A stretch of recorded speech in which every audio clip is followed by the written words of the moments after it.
What's up, everybody? Welcome to another episode of Yala. Alamak, Terrence, in a good mood, Terrence. Of course, man. In a melodic mood, We finally, Singapore finally standing up for itself. Oh, yeah. Hey, calm down. First, we need to do this banter. Don't get into the topic so quick. Walao. Yes, correct. And, Because we have to say that one thing about what this podcast is actually about, right? Yeah, our podcast is actually... Yeah. We debate the hottest news topics in Singapore and the stuff on everyone's lips. With a touch of what? Humor, baby. Humor, Yes, comedy, correct. funniness. Oh, we try to. Yeah, we try to. And I guess now that people in Singapore are kind of like a little more constrained at home, I'm assuming that wherever you're listening from, your country is probably not free to roam as well. So seems like there's Actually, more not true. Not true. No? No, I think if you switch on the TV and watch live sports, I think Manchester United just started letting in supporters to watch live sports. Basketball games are almost like they're starting to let in people to watch live games and everything as well already. So Yeah, I guess maybe like to rephrase it to not move around as freely as before. Like even these basketball games and like soccer games, probably not any. Yeah, you still need to be tested and shit, right? or vaccinated or something. Yeah.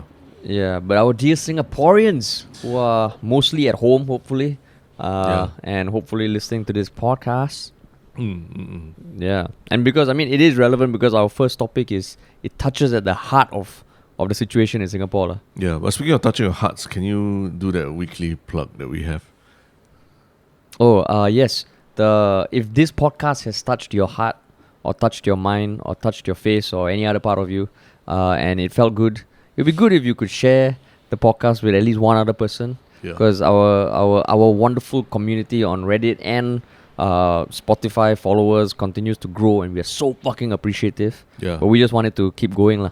And even on YouTube, our new YouTube channel, for our recent upload of the podcast with Sudhir, he had very kindly provided timestamps for everything we discussed in the video. So actually, if you go there, you can literally jump to the exact moment he says something, which is fucking awesome, because then you can share it with all the other boomers on your network. Yeah, that's exactly. That's It's Boomer essentially what it's Central, for. man. Yeah. It is one boomer sending us timestamps to put on YouTube for other boomers to enjoy, lah. Exactly. Yeah, but yeah, I think Sudhir, like we will be talking with him to see how else we can work together because the chemistry was undeniable, man. Yeah. It was strong.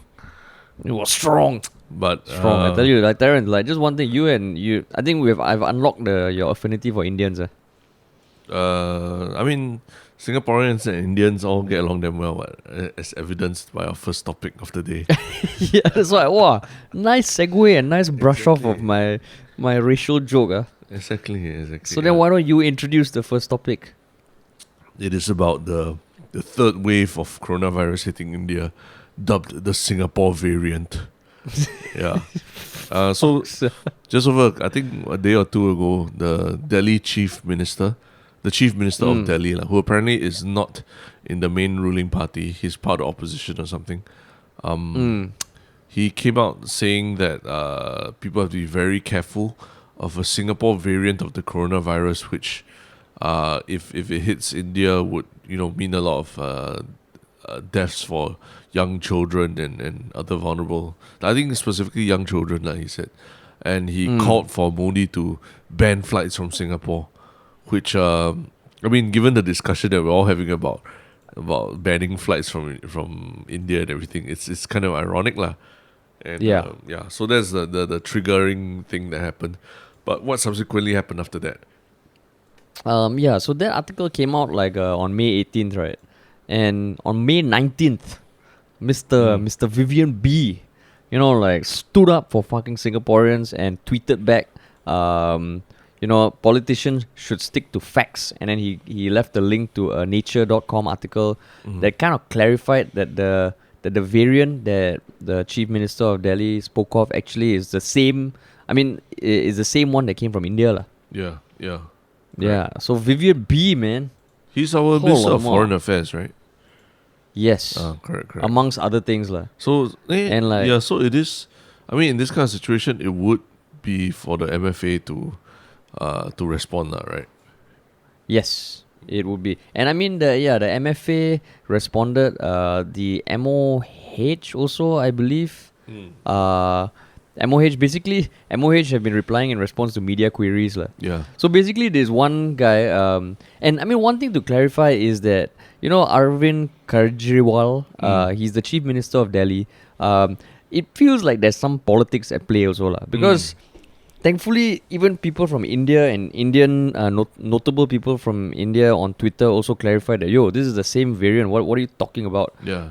And people were quick to point out, what the fuck are you talking about? And I think the Hindu Times actually did change their article title, but still feels like they're kind of like proclaiming something that's not true. So the title initially was Singapore virus can be India's third wave, extremely dangerous for kids, warns Arvind.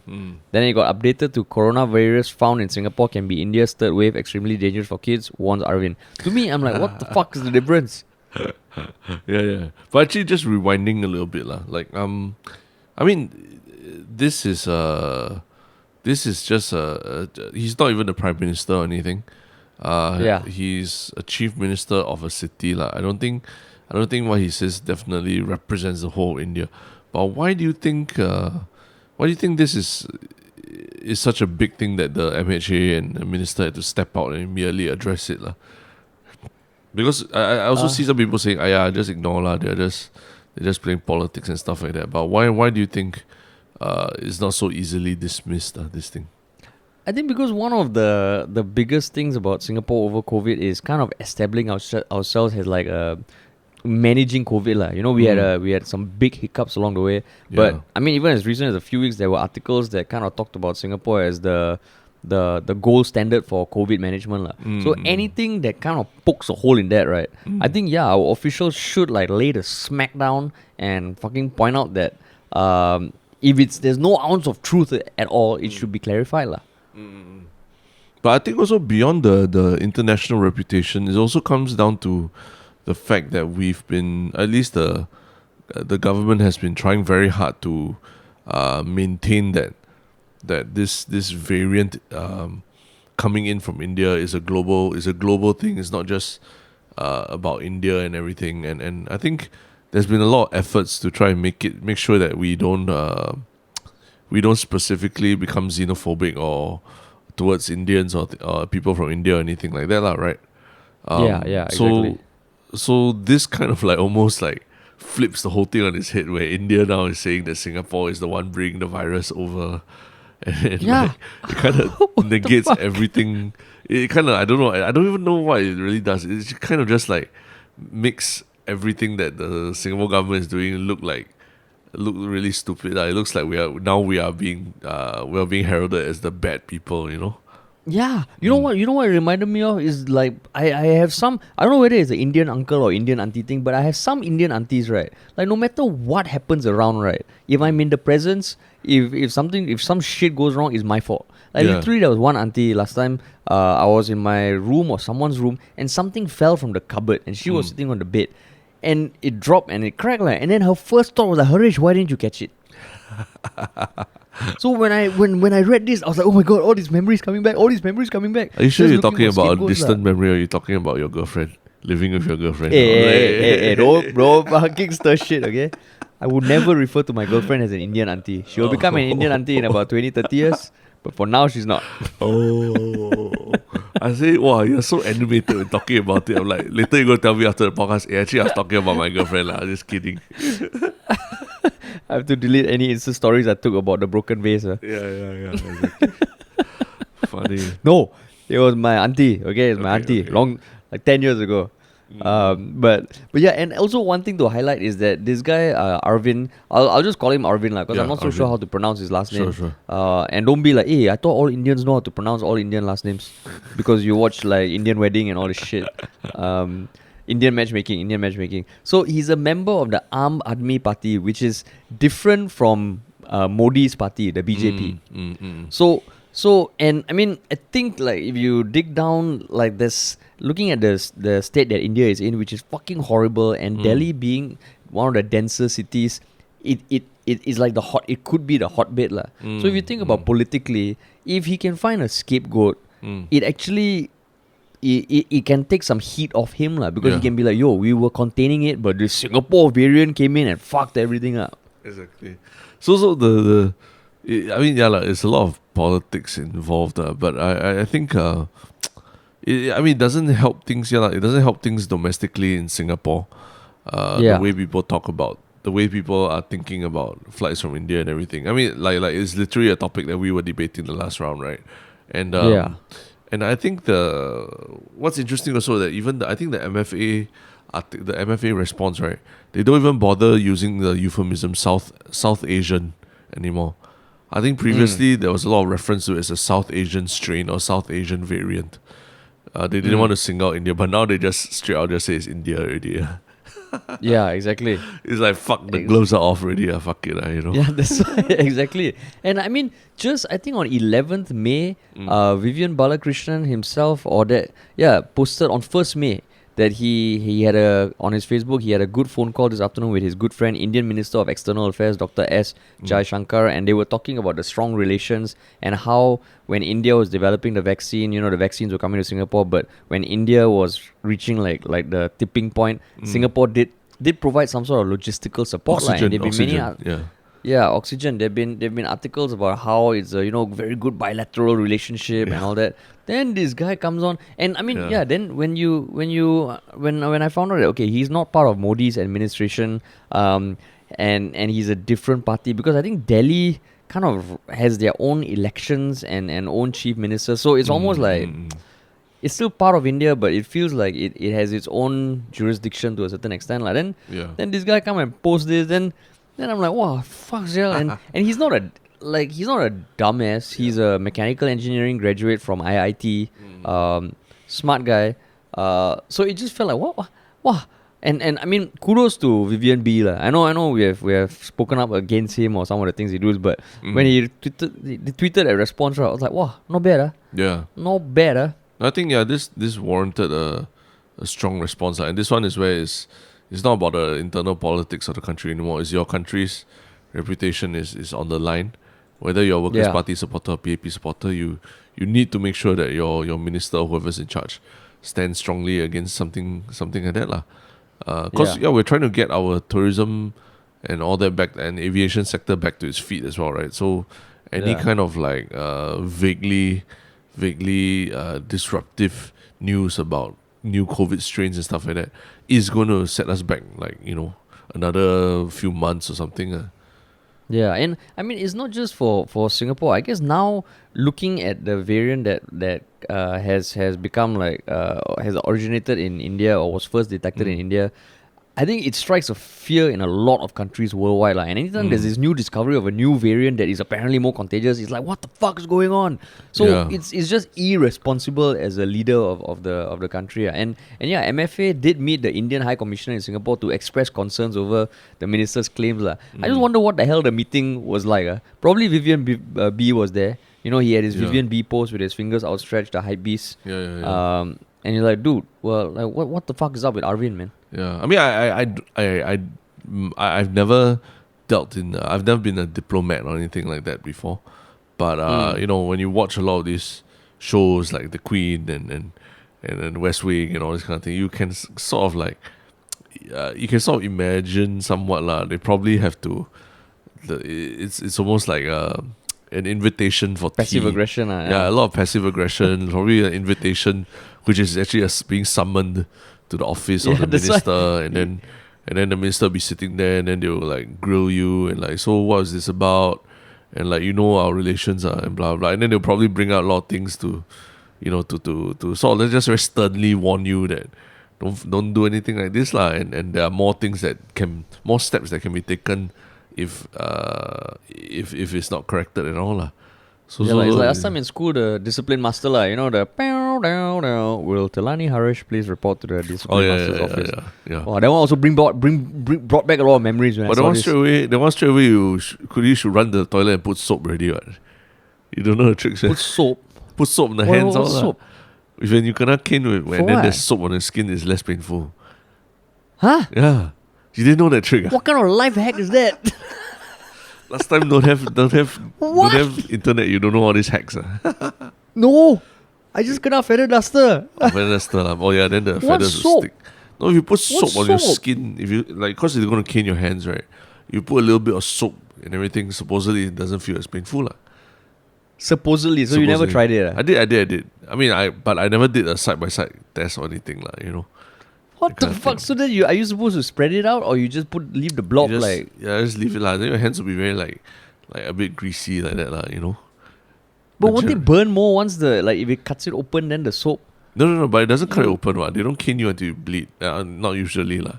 The idea is not to cane you until you bleed, right? It's meant to, physics. It's just meant to tap you lah, right? So you put soap, walao eh. So before you cannot cane, there's always a beeline for soap. If you can plan that far ahead lah. I think I did only once or twice lah. But I just saying, I never knew, yeah. But that was the times when people were still being caned. Long Yeah, time that's what I ago. was going to say. Probably our younger listeners are like, what's caning? Yeah. What's caning in class? What do you mean? You mean the teacher touch you? Yeah. What? It probably isn't. Yeah. Shouldn't there be a counselling for people who get caned? Right? Yeah, that's why. But we Terrence and I are fucking hardcore. Okay, we cannot cane in school. Yeah. We're like rappers like that.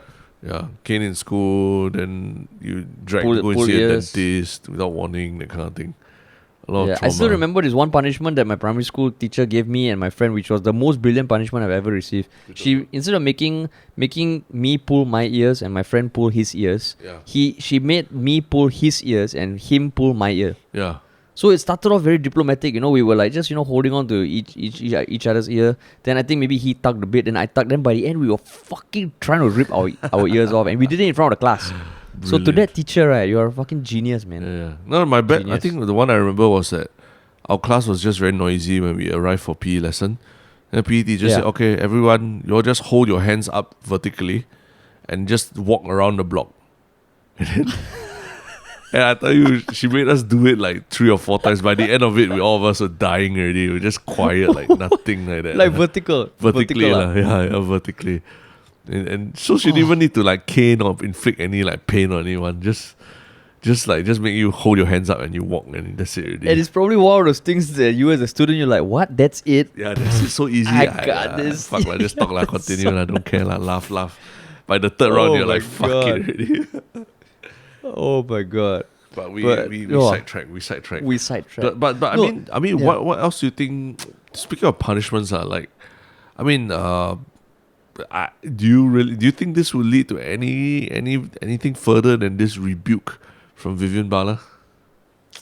I don't know, Shah. I mean, the thing is, I'm just looking at an article on Times of India, which was last updated at 1:02 today, which is just a few hours ago. The title is Coronavirus. All we know about the Singapore COVID B.1.617.2 variant, which is affecting more children right now. And the subheaders, all we know about the controversial Singapore COVID variant right now. Number 2, third wave of COVID to be deadlier for kids? ? What is the Singapore COVID variant which has shut down schools? How concerning is it? And then if you see a video or an excerpt from an Indian news report that talks about this thing, and even though they clarify that, the Singapore foreign minister rebutted Arvind's tweet and all, it's one of those news screens, where there's a ticker at the top, new COVID variant in Singapore, ? Then I'm like, yo, that's not cool. So I guess I don't know, it feels like the clarification was done yesterday, today, but these articles are still being updated and not reflecting the more accurate truth lah. So I don't know, man. Yeah, I don't know, man. I don't know if Singapore is still providing any help or oxygen or whatever to India. Of course, it's very inhumane to cut that off or anything like that lah. But sometimes it's diplomacy works in very passive-aggressive ways as well. Because I remember you're going all Calvin Cheng on it. No. Years ago, I remember there was something where Indonesia did something that was very aggressive. The name of the ship. Yes, very disrespectful to Singapore. And apparently, it just happened right around the time of the air show. The Singapore air show and everything. Yeah. And the Indonesian team was supposed to perform. And I think what happened was that the Indonesian team came to Singapore. Then they were informed that, oh, your show has been cancelled. So it was like, apparently that was like a purposeful dick move to like to show, oh, you don't want to backtrack. Is it okay? Fine, then this is what we're gonna do to you. Embarrass them in front of everyone, that kind of thing, lah. So I guess now. yeah. But now it's a bit tougher situation, lah. Cause it's man, COVID. it's tougher. Yeah. Then I saw someone commented on Reddit. I think like, oh, so now they steal our National Day song, and then now they give us their variant. Oh, lao.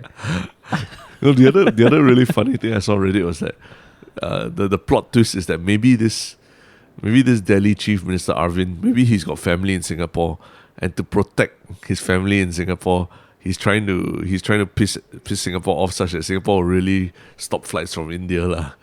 So that nobody will bring the virus over from India to Singapore anymore. I guess why it's so sensitive is because the situation in India is still fucking horrible, man. I think today there were 4,000 plus deaths, which is the highest. Yeah. So I don't know. Like the funny thing is, I don't really see Modi front and center of the comms. Like I don't know if I'm just not seeing it, but it feels like he's.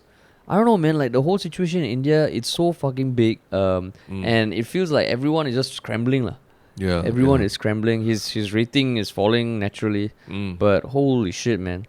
So that's why it feels like maybe this tweet, there's a lot more to it, lah. Yeah, there could be. You never know, lah. So that's why, yeah, like you see it also, you're like, oh, Chibai, like. Maybe this guy hasn't been getting much sleep or anything, because you can imagine the stress that this guy is over, given that Delhi is still not doing good, lah. Yeah, I mean I don't know, lah, but it's true, like what you say, lah. There could be a lot of different reasons why he suddenly came out with this theory also, lah, right? Yeah. Because I mean that's the thing about politics, lah. Like you never really know. Yeah. It's weird, yeah. It's weird. Yeah. But that's what you get from, that's what you get when everyone's like scrambling because of coronavirus. Yeah. But that's where I guess in some way, like what you said, it doesn't help the situation in Singapore, because honestly, like yesterday also in a family WhatsApp group that I'm in, I saw someone kind of recommend to the aunties in the group to not wear Indian costumes when you go out. Oh, seriously? Yeah, because the fear of what do you call it, aggression against Indians. Yeah, and I think there was an article yesterday about a man. The title is "Man Screams at Indian Woman at Value Dollar Store at New Upper Changi Road." So yeah, okay, and an older Chinese man can be seen with his middle finger raised. He then shouts, "Fuck off, India! No fucking come here!" And it's one of those things like, so if people are feeling a little fearful, whether it's premature or not, the situation right now is a little tricky, and these kind of things don't fucking help, lah.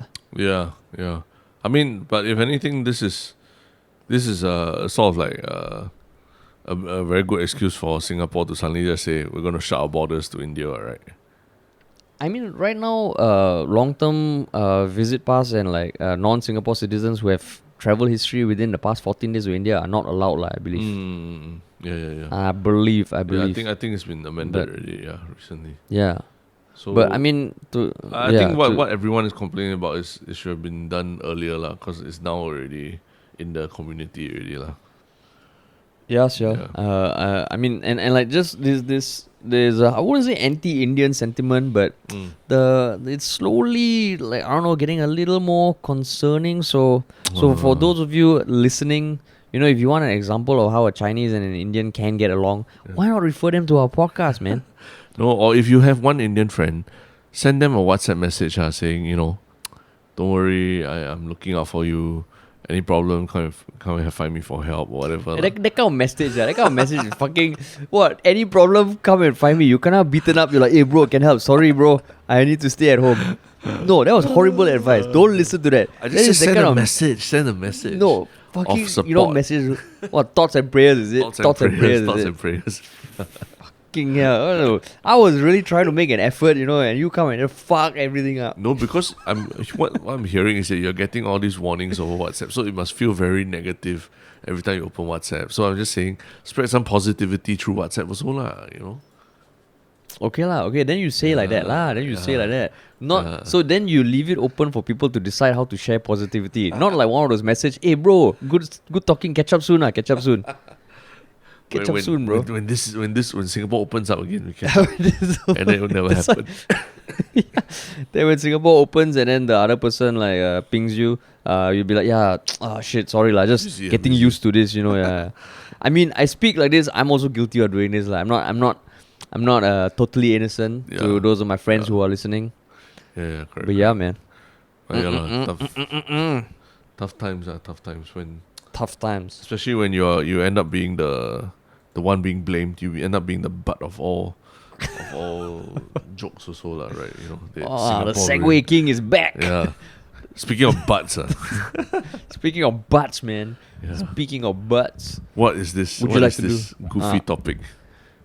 The goofy topic is that apparently the Singapore Art Museum is hosting an exhibit by the artist Amanda Heng, that calls for women of Singapore to submit pictures of their butts, like not wearing anything. Yeah. And it's calling for participation, inviting women of all shapes and shades to join the Single online project. So sin and girl, right? Like SING. Single, right? Yeah, single. And the official caption on the Singapore Art Museum's Instagram post calling for photos it says, utilizing the posterior, artist Amanda Heng puts forth a playful and defiant counterpoint to the Singapore girl, a demure image of the Singapore Airlines stewardess, which grew to become a uniquely Singapore icon and standard for feminine beauty. Feminine identity. How does this challenge mainstream perceptions of gender and national identity? So yeah, you can send in photos of your bare butt, but it's only for females lah. Yeah, and those guys who are trying to just be cheeky and send it, it's clearly obvious lah. You will have some stuff hanging lah. unless you tuck it in, tape up or what lah, Yeah. No, that's true lah. That's true. You tape it up. But so it basically essentially this is like this is the artistic version of the arts version of send nudes. I guess. But that's true. Actually, quite that's shocking true, that it's officially sanctioned by Singapore Arts Museum. I see some of the comments on the Instagram posts are like people say, "Where's the shame?" and stuff like that. So because I'm sure there's a conservative branch of our population that would frown upon this for sure. Yeah. So I mean, the thing is, okay, like I also think it's pretty fucking awesome that it was officially given the green light by Singapore Art Museum, which is dope. But yeah, I'm just surprised that it got given the green light because I think I recall in the past even art exhibits that show like nipples or like genitalia, there is a certain element of censorship that happens, right? Correct. Yep. Yeah, so this one, like, I think it's pretty awesome. But what was your first thought when you saw this? At first I usually art pieces like that, a lot of times they don't come with a really like a clear explanation of what they're trying to say. But this one seems to be a bit more explicit. They say they want to challenge the stereotype of what a Singapore girl is as a demure girl, and that was based on the 1970s, when the Singapore girl was introduced to SIA lah, right? That's the look of the Singapore girl. But I'm like, is the image of the Singapore girl based on the SIA everything really meant to be like demure and all that? Because I mean, those kabayas are like quite tight fitting and everything also lah, right? So it's not like that one was like, they're not like buttoned up office administrators or anything like that lah. I guess this is where I tap into my experience working at Singapore Airlines. You were just fishing for that lah, right? Yeah, no, I was setting you up. I was looking for you to spike setting me up. Yeah. So I think where the impression of the demure SIA girl comes from is that I do recall, I don't know whether things have changed, and now given COVID and the halt on flying, like I'm sure a lot of things are changing, like, but as up till like a few years ago, yeah, the SIA stewardess, it seemed demure because like it's meant like it's really good service lah. Like meant to be really paying attention to the customer, and that sort of service quality. And I guess there's a certain element of grace that is attached to the role lah, in terms of they're trained on how to walk and their poise and all that. And I think I saw on the Instagram comments some saying that like what you said, the SIA girl, the kabaya is quite fitting and all. How is that demure? But I think the general impression is meant to be somewhat demure and the stereotypical Asian girl, Generically Asian, like almost Oriental kind of thing. Yeah, or the subservient kind of girl who's catering to every demand of the customer lah. But how does showing butts like combat against that stereotype though? Yeah, I don't know, because let's say the only people who submitted have butts that are like hot lah, like hot butts, right? Not to say hot butts can't be demure, but I think it's just like to challenge conceptions of like demure. I don't know, like if you see a butt. Okay, so I think maybe what they're asking for is, I think they maybe should focus more on the fact that they're calling for women of all shapes and shades. So the Singapore girl, if you look up Singapore girl posters from the 70s or 80s lah, it tended to be very stereotypically Oriental lah, like what you said. So maybe now they're asking like for Indian butts, Malay butts, Chinese butts, Eurasian butts. Because a lot of the butts on display here are all very fair and seem pretty well groomed and everything, right?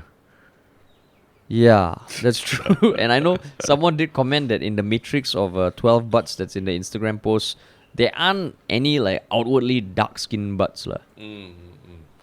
Which to me, I'm like, okay, but I don't know why. They do have like a shade of butts. Yeah. So I'm just curious, like who would submit? Like how many people would submit? Yeah, would love to know. But also like how because all of them are quite standardized lah, based on the image, right? Like the all lighting, quite different. No, as in the lighting and the background and everything. Oh yeah. So I'm trying to figure out like how logistically, if you wanted to do it lah, like what would you be asked to do lah? Like find a white wall, and then stand with your feet at shoulder width, and then the camera must be how high such that it doesn't accidentally reveal something else, and things like that. They have to give. I guess they have to give quite specific instructions, right? Actually, this project has actually been going on for a while now, apparently, because Amanda Heng, the artist, she's actually a 70-year-old artist, and this project apparently has been going on since 2009. So maybe now it is coming to fruition. Maybe she took 12 years to collect the butt pictures lah. But now she wants to expand the repertoire even more. Yeah, Gen Z butts as well. She wants the repertoire. Gen Z butts. But actually, isn't it like in this day and age, when we are all that society is so gender fluid, and there isn't that big a differentiation between like genders and everything anymore. Isn't it kind of like just like terrible to just only be focusing on women's butts, right? Shouldn't we be more inclusive? How about like men as well, or trans people or anything? But this one, the main thing was to debunk the Singapore girl. If you include men, then it's almost like you just have to mansplain again lah. No, but cannot use women's butts. Why only girl only? There are men who there are biologically born males who identify as females, right? Would they be allowed to do it? Wow, but that feels like rabbit hole. Wormhole. Rabbit holes, yeah. Yeah. I mean, I guess if you have a butt, honestly, if you can mask your male butt as a female butt, you groom it, you go for some Brazilian waxing. Yeah. I don't think they'll be able to tell the difference. You've done that before, right? For a video. Done what? As in, we did a video where we took a photo of your butt in yoga pants. Yeah, dude. And then we showed it to people. This is one of those times you must give context. Like, my sentence was, you can go for Brazilian waxes and tuck your genitalia. And you said, but I've done that. Hello. What the fuck? The floor is open for your context. The floor is open. Yeah. So the context is one of our most viral videos was I think when Tinder and those swiping dating apps was getting mainstream attention and I was on those apps and I always felt like fuck shit. There was some people I swipe right, then when I meet in person I'm like, yo, it's not the same. Yeah. So we just did a little social experiment where we took pictures of local influencers with their permission and female influencers and kind of hid their face and asked guys on the street whether they would date these people just based on their lower bodies. Like, we did it for males and females as well, and most of the females said no they won't date just on pictures alone, but a lot of the guys said they would date just based on pictures alone. But little did they know that amongst the pictures of the lower bodies of females was the lower body of me. Yeah. Wearing my friends' yoga pants and my friend's jeans. And shout out to my friend Faye for lending me her pair of jeans. And I was actually quite proud of the photos because I shaved my stomach. I know our intern took the photo, which made him question life. But yeah, they the dudes all swipe right on my lower body, and then boom, towards the end of the video, we revealed that look who's the upper body lah. So yeah, this could be part 2 where we send in a picture of your butt to this experiment, to this thing, and see whether it gets accepted somehow. Yeah, but okay, so that shaving my stomach is one thing, but if I need to shave my butt, right, there's gonna be a fucking I think I have to shave and you have to immediately take the picture because I think in 10 seconds the stubble will start appearing. It'll be a war zone. Yeah, it'll be we just need to keep calling for reinforcements. Bring back the shaver. Yeah. Bring in the shaver. Quick. Yeah. We've got 10 seconds.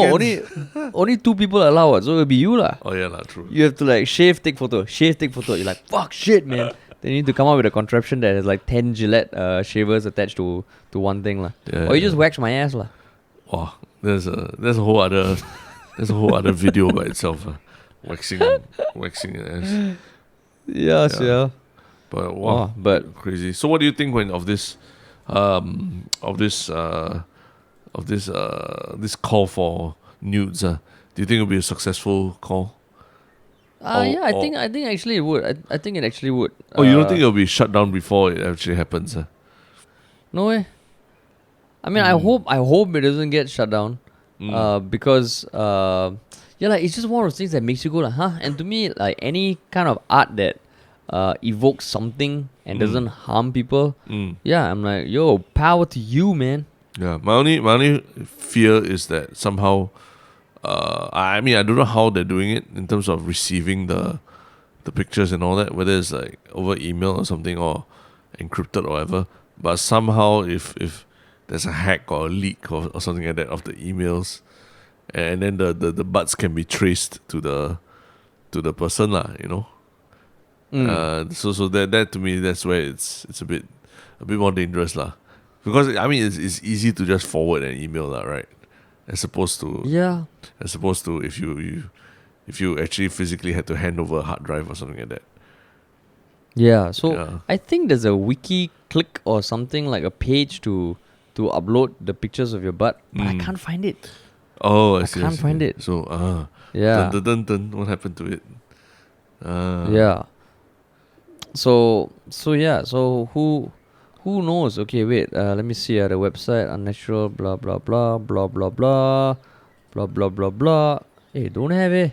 Yeah. Singapore Art Museum. Why, sia? Yeah. I'm clicking on the link in the bio and I don't see anything about a single or butts or anything at all. Yeah. Alamak, they kena clamp down already. That's why I said. That's why I asked you. What do you have faith that it can be? It will be complete. No, man. Yeah. No, I think this has to happen. Yeah, I want it to happen. I think it helps that Amanda Heng, I think quite has quite a good reputation lah. Yeah. But I'm just saying that the whole process needs to be bulletproof lah. Not hackable, not hackable at any point, and you got to be very clear about what you want from people and what you don't want lah, right? If men want to volunteer and all that, you have to say you have to, be able to say no lah very strongly. Like you have to be able to stand your ground, like Vivian Balakrishnan did lah, basically. I guess No I guess buts. the good thing no is buts. like I mean like the article. There's already articles coming out on CNA, Malay Mail. Even though the Malay Mail article is no longer there, We've opened up Yeah, a but- wormhole. Yeah, but interesting, interesting. Yeah, Interesting. Cool, man. yeah, but cool. So now what? we move on to One shook comment. one show comment of the week. Yeah. So what is your one show comment of the week? My one shook comment of the week is tangentially related to our subreddit lah. But it was actually I saw something on the Singapore subreddit, and it was actually a meme that was created by. Wait, let me pull it up. It was basically a meme of the the Lee Kuan Yew you don't see by that look. Yeah, The one where yeah, he points yeah. at someone in the audience and then they put the meme that you don't see by. So someone created a meme and then changed the zibai into you don't face too heightened alert. Yeah. So I thought that was I saw that. thought that was fucking hilarious on so many levels as a joke So I very quickly just commented, oh my god, I almost spit up my dinner while laughing at this.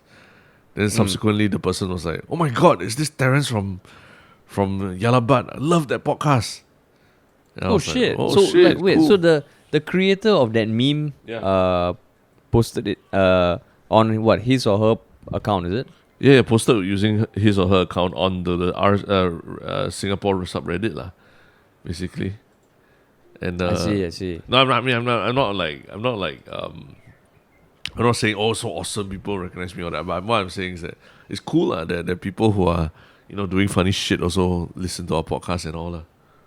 That's what you say now, lah. Those were the early days before my ego became so dependent on being recognized on the street. That's what you say now, lah. Yeah, Three years down the road, you'll be like, you don't you comment on Reddit, no one recognizes you. You're like, hey Harish, we need to make more podcasts, No, but make more videos. That's the difference. You see, being recognized for, I think Dave Chappelle said that in his latest podcast with Joe Rogan. It's the difference between being a celebrity and being famous lah. Not that we're either, but being a celebrity is about your looks and standing on a red carpet and posing all that shit It's stupid. But being famous for like doing something well or being doing something that people love or that, I think that's so much more fulfilling right? Yeah, and that podcast is really fucking good. I just finished it today. Yeah. Holy shit, it is good. But it is so good. It's just very calming, It's very calming. Hey, hold your horses. Yeah. We're not the one shot thing and all that yet. So I know, what I is know. your one shot comment? My one shot comment is I'm trying to find that meme and then because I want to credit the person also for it. I see. I don't know if have you seen it around? I've seen it around, but I can't remember where I saw it. So you want me to stall and No. You go ahead. Then I'll continue looking while you're talking also. Yeah. okay. My comment from the past few days, which I thought was pretty cool, is from Lemon Cake Pops. And he or she commented, your Nathan Hartono Milo debate is so reminiscent of the kind of arguments I have with my fiance, which has been the source of so much exasperation for me. Harish, pray share how you handle this on a regular basis. So thank you for empathizing with me and my struggles of dealing with Terence on a daily basis. It's something over the years I've had to come up with defense mechanisms to deal with. Started off by crying to myself to sleep and repeating mantras in the morning. But over time, I have a little doll of Terence next to me. So whenever he shits on me, I just punch it in the face. But I mean, her partner sounds like a really funny, interesting person. Or his or her partner. How you know? I don't know. That's why. How you know it's her? I'm just Because I'm guessing, biased there, is it? I'm just guessing, yeah. No, speaking of which, someone messaged us on Instagram also saying that the reason why they enjoyed our live show so much was because you were shitting on me on stage. Oh, yeah. But that's true lah. That is true. We scripted it that way lah. It is true lah. No, I think just the moment we walked out and people started clapping for you or shouting your name, I just was like, oh, how much you pay that person? Straight away. Just instinctive, just instinctive. Yeah. Oh, you're still delusional. Okay. I found Yes. the meme already. The guy is You Longadin. Longadin. Yeah. You don't face too heightened alert. Okay. Yeah. You don't Okay, face too heightened alert. we'll put the link in the show notes. And you're sure that's him lah? He or she created it. I mean, okay lah. I mean, it's not like people, like some crazy work about it. It is a meme lah. Yeah lah. So I think yes, he created it. Yeah. Okay, cool. Yeah. And then the one shock thing of the week. I probably should have mentioned it the last time already lah, but I don't know if you've been following the Premier League recently, because Liverpool played a game on, I think, on Sunday evening Singapore time, and for the first time in the 129-year history of the club, the goalkeeper scored a goal. Oh, that's the first time. In 129-year history of the club, and then it was in the 95th minute of a must-win game, because basically now Liverpool has to play perfectly until the next two matches they have to win in order to qualify for Champions League next year. So if they drew, it would have been quite a disaster. So they needed to score, and they had been trying the whole match. It was quite a tight match. I mean, I did watch about half of it. Second half I fell asleep already, but if you watch the videos of it, the 95th minute, the goalkeeper Alisson Becker from Brazil, he comes up, he runs to the front to get a header, and he hits a header that is so perfect. It's a header that even a striker would have be very proud of, because it's not like right in front of goal, and it's a really perfectly placed header. And then also plus the narrative of like how difficult. I mean, he's had a pretty shitty season where he made some very glaring errors against teams like Manchester City and in the Champions League. When they needed him to do well, he made a lot of glaring errors that have cost Liverpool a lot. So for him to suddenly come forward and then score a goal that they absolutely needed with the absolute last touch of the game, it was freaking awesome. So like if you go to Liverpool's YouTube page, they have a video that is like all the angles of Alisson Becker's goal against West Brom. So you can watch it from multiple angles, and it's just one of those like, wow, like only sports can bring you these kind of moments where you really feel like you are a witness to something really special.